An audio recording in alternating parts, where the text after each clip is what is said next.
Hey everyone welcome to my channel. So ಈ video ಯಾರೆಲ್ಲ writes assistant HR government ಎಕ್ಸಾಮ್ಗೆ apply ಮಾಡ್ತಿದ್ದೀರಾ ಅವರಿಗೋಸ್ಕರ. ತುಂಬ ಈಸಿ ಆದಂಥ ಒಂದು ಎಕ್ಸಾಮ್, ನೋ ನೆಗೆಟಿವ್ ಮಾರ್ಕ್ ಮತ್ತು ಒಂದೇ ರಿಟರ್ನ್ ಟೆಸ್ಟ್. ಬಟ್ ತುಂಬ ಜನ ಅಪ್ಲೈ ಮಾಡ್ತಿಲ್ಲ ಬಿಕಾಸ್ ಡಾಕ್ಯುಮೆಂಟ್ಸ್ ಅಪ್ಲೋಡ್ ಮಾಡುವಾಗ ತುಂಬ ಕನ್ಫ್ಯೂಷನ್ಸ್ ಇದೆ. ಸೊ ಈ ವಿಡಿಯೋ ಫುಲ್ ನೋಡಿ, ಆ ಕನ್ಫ್ಯೂಷನ್ಗೆ ಸೊಲ್ಯೂಷನ್ ಸಿಗುತ್ತೆ.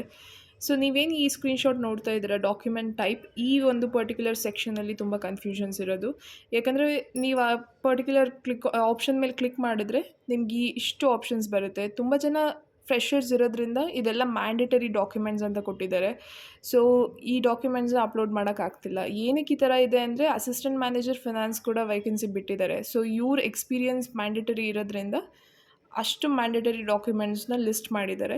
ಸೊ ಇದಕ್ಕೆ ನೀವೇನು ಮಾಡಬೇಕಂದ್ರೆ ChatGPTಗೆ ಹೋಗ್ಬಿಟ್ಟು ಗಿವ್ ಮಿ ನಾನ್ ಅಪ್ಲಿಕೇಬಲ್ ಫ್ರೆಷರ್ PDF ಅಂತ ಕೊಡಿ. ಸೊ ನಿಮ್ಗೊಂದು ಲಿಂಕ್ ಬರುತ್ತೆ. ಆ ಲಿಂಕ್ ಮೇಲೆ ಕ್ಲಿಕ್ ಮಾಡಿದ ತಕ್ಷಣ ಈ ಫೈಲ್ ಡೌನ್ಲೋಡ್ ಆಗುತ್ತೆ. ಸೊ ಇಲ್ಲಿ ನಿಮಗೆ ಬೇಕಂದರೆ ಡೇಟ್ ಮತ್ತು ಸಿಗ್ನೇಚರ್ ಕೂಡ ChatGPTಲಿ ಮೆನ್ಷನ್ ಮಾಡ್ಬೋದು. ಅದೊಟ್ಟಿಗೆ ಒಂದು PDF ಕೊಡುತ್ತೆ.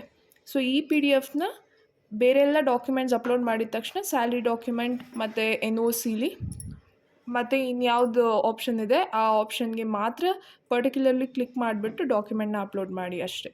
ಇನ್ನು ಮಿಕ್ಕಿದ್ನೆಲ್ಲ ಮ್ಯಾಂಡೇಟರಿ ಡಾಕ್ಯುಮೆಂಟ್ ಸಬ್ಮಿಟ್ ಮಾಡಿ. Thank you.